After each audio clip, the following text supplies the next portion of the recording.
Terakhir yang saya sampaikan bahwasanya tugas kita di sini adalah untuk beribadah kepada Allah. Kata Allah Subhanahu wa taala, "Wa ma khalaqtul jinna wal insa illa liya'budun. Ma uridu minhum min rizqin wa ma uridu ay yut'imun. Innallaha huwar razzaqu dzul quwwatil matin."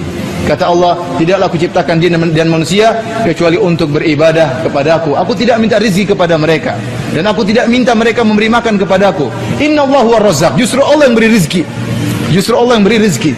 Nah, kalau Anda berusaha dan tidak lupa beribadah kepada Allah, yakinlah Anda akan dijamin rezekinya oleh Allah Subhanahu wa taala. Yang jadi masalah jika seorang mencari rezeki ngoyo, kemudian berusaha payah, lupa untuk beribadah, ya. Ini yang jadi masalah. Ini yang menjadi masalah. Dia lupa bahwasanya tugas dia di atas muka bumi adalah beribadah, bukan mencari rezeki. Rezekinya, ya, mau ngoyo atau tidak akan datang kepada dia. Seorang mukmin yang penting berusaha. Mau dia berusaha payah, mau dia sedikit-sedikit, intinya dia berusaha. Mau dia mati-matian berusaha atau kurang mati-matian, rezekinya sama. Rezekinya sama. Kalau dia mati-matian hari ini dapat 1 juta, nanti anaknya juga sakit, harus ada keluar duitnya. Maka kalau dia berusaha hari ini sesuai dengan waktu yang wajar, sisanya dia baca Quran, sisanya dia insya Allah Allah beri berkah. Insya Allah Allah beri berkah. Antum lihat ya, di antara bukti ketakwaan berpengaruh tentang rezeki. Sekarang bandingkan saja Indonesia dengan Arab Saudi. Arab Saudi itu tidak ada yang rajin. Ini benar nih.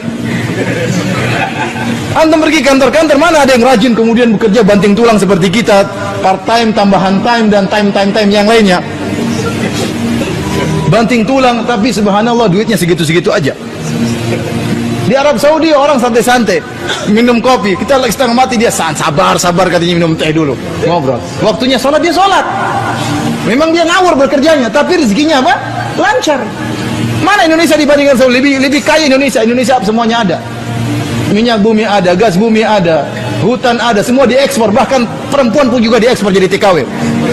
Saking banyak yang diekspor. Tapi tidak kaya-kaya. Kenapa? Kurangnya takwa saja. Supaya anak kasih keyakinan sama antum bahwasanya takwa itu berpengaruh dalam masalah rezeki. Allah yang mengatakan, "Wa may yattaqillaha yaj'al lahu makhraja." Barang siapa yang bertakwa, Allah berikan jalan solusi. Wa yarzuquhu min haitsu la yahtasib. Dan Allah berikan rezeki kepada dia di arah yang dia tidak sangka-sangka. Maka antum berusaha, antum bekerja, waktunya salat, ya. Dan saya sampaikan kepada antum, Allah memuji dalam Al-Quran. Allah tidak memuji orang yang di masjid terus, yang baca Quran terus, yang zikir terus, tidak. Tapi yang Allah puji orang yang berdagang, orang yang bekerja, yang bertransaksi, tetapi jika datang panggilan Allah, dia sholat. Kata Allah Subhanahu wa taala. Antum catat ayat ini biar antum tidak lupa-lupa, ya. Jangan sedih jadi pedagang, ya. Masuk surga tidak harus jadi ustaz.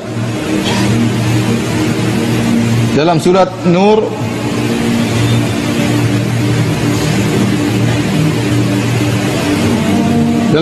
ayat 37. Surat 24 ayat 37. Surat ke-24 ayat 37. Kata Allah, "Rijalun la tulhihim tijaratun wala bai'un an dzikrillahi wa iqamis salati wa ita'iz zakah. Yakhafuna yawman tataqallabu fihi al-qulub wal absar." Para lelaki yang mereka berdagang, mereka bertransaksi, tetapi perdagangan mereka dan transaksi mereka tidak melalaikan mereka dari mengingat Allah, dari solat. Ini yang Allah uji, Allah puji orang-orang seperti ini. Kenapa mereka hebat? Mereka harus cari rezeki. Kenapa? Karena mereka punya tanggung jawab untuk ngurus anak dan istri. Mereka harus bekerja. Kenapa? Mereka ingin menafkahi orang tua mereka. Tetapi pekerjaan tersebut tidak melalaikan mereka untuk solat, untuk berzikir kepada Allah, untuk mengingat hari kematian, untuk ikut pengajian, untuk bersedekah, untuk baca Quran. Ini yang hebat seperti ini. Ini yang Allah puji. Maka saya katakan, Allah tidak memuji orang di masjid terus baca Quran terus nggak pernah bekerja. Tidak, ini tidak pernah disebut dalam Al-Quran. Justru sebaliknya, Allah memuji orang yang bekerja, namun pekerjaannya tidak melalaikan dia dari apa? Dari mengingat Allah Subhanahu wa taala. Dan husnudzon kepada Allah. Allah tidak akan biarkan kita kalau kita bertakwa kepada Allah. Antum dulu waktu dalam perut, siapa yang kasih rezeki? Antum nggak bisa apa-apa dalam perut, Allah sudah kasih rezeki. Sampai 9 bulan Allah kasih rezeki melalui ibu antum. Setelah itu antum keluar bayi, nggak bisa apa-apa, cuma bisa menangis. Tahu-tahu Allah beri rezeki dengan air susu dari ibu antum. Tahu-tahu Allah sudah latih bagaimana cara menyusu dari ibu antum. Allah yang latih, sudah tahu, tiba-tiba sudah bisa. Allah kasih rezeki. Kemudian Allah kasih rezeki sampai ente besar, sampai kuliah, sampai lulus.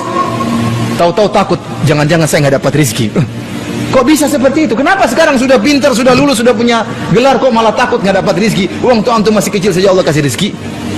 Maka jangan seorang suudzon kepada Allah Subhanahu wa taala.